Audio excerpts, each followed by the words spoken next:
Hello everyone, my name is Saurabh. In this particular video, I am going to discuss what is client-server model, right? In order to understand client-server model, first we need to understand this term, client and the server. Who is client here and who is server? Suppose I want to access facebook.com, right? Or a google.com or any website that you know. In case of that website data is not available in your computer or in your local machine, right? In your system, when it is not connected to the system, when it is not connected to the internet, even if it is connected, you first need to make a request to that particular service, right? Let's understand. Suppose this is your machine, right? This is your local machine, right? And this is server or the person or the service that you want to access. Suppose for a moment we understand as a server. Okay. In the local machine, there are some services that we don't have, right? So in order to use that service, we need to make request to this server, because server is the one who have that services, and on the basis of the request, he will fulfill your request, right? So this is the model. This is the basic model of a client-server model. This is the basic terminology in use in a client-server model, right? The local is the one who wants to use service. So this local is also known as a client, right? This model is very prevalent in the web development, right? Whatever the website you are accessing, you need to make a request. On the basis of your request, server respond back, right? So this is the model. This is the client server model, right? Let's understand in a more detailed manner.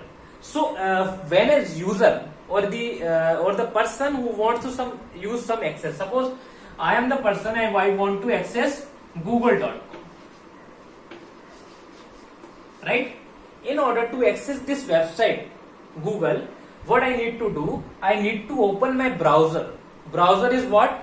Browser is, for example, the Chrome, Safari. These are the browsers. They provide you interface in which you make a request to the server, right? First, you need to make the request that I want to access this particular website. So, in order to make the request, this browser help you to do that.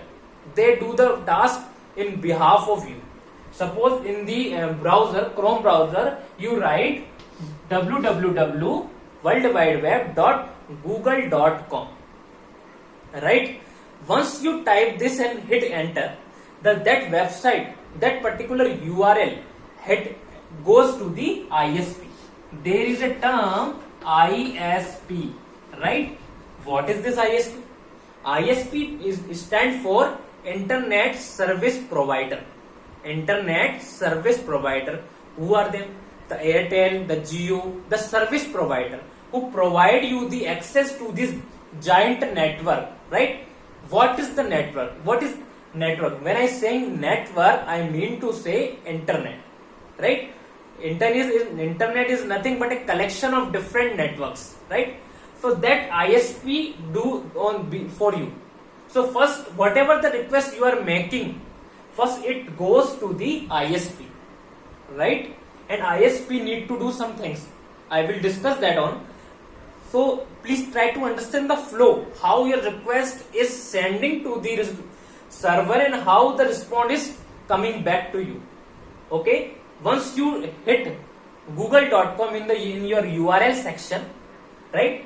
In the URL section in your Google Chrome tab, and you hit enter. Once you enter, that request goes to their ISP, Internet Service Provider. For example, you are using Jio, so Jio is your ISP, and Jio is accepting that google.com. Okay, so google.com is not the actual address of that particular server, right?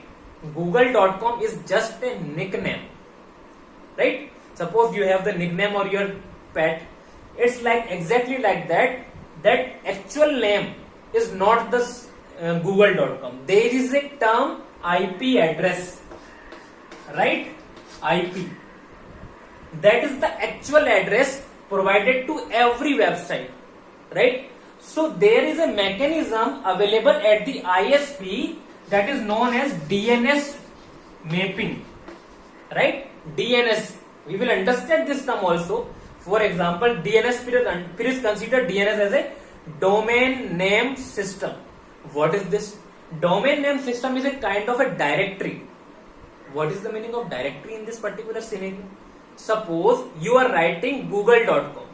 I have told you that google.com is not exist at all. There is nothing like google.com. Actual, there is a IP which stand for the which provide this service to you. If you enter that particular IP address, you will get that. But because we are not very consistent to remember multiple IP addresses, that is why we have come with this concept DNS. What DNS is? DNS is a kind of mapping or a directory in which we map the name with their IP address, right?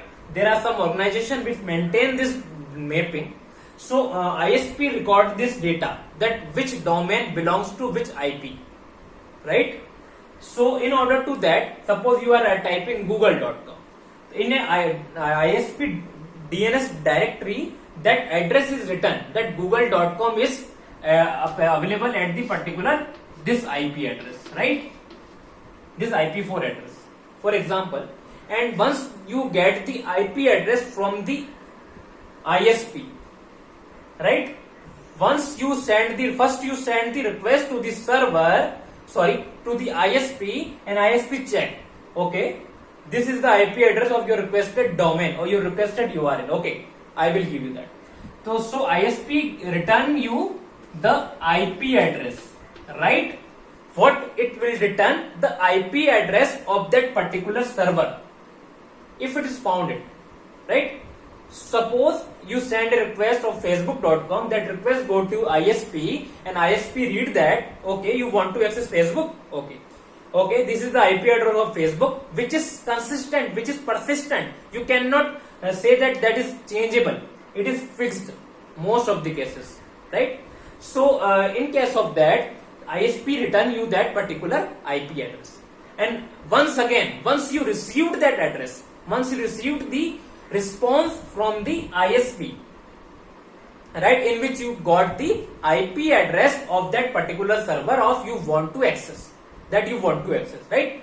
So first you got the IP address of Facebook. Once you get, your browser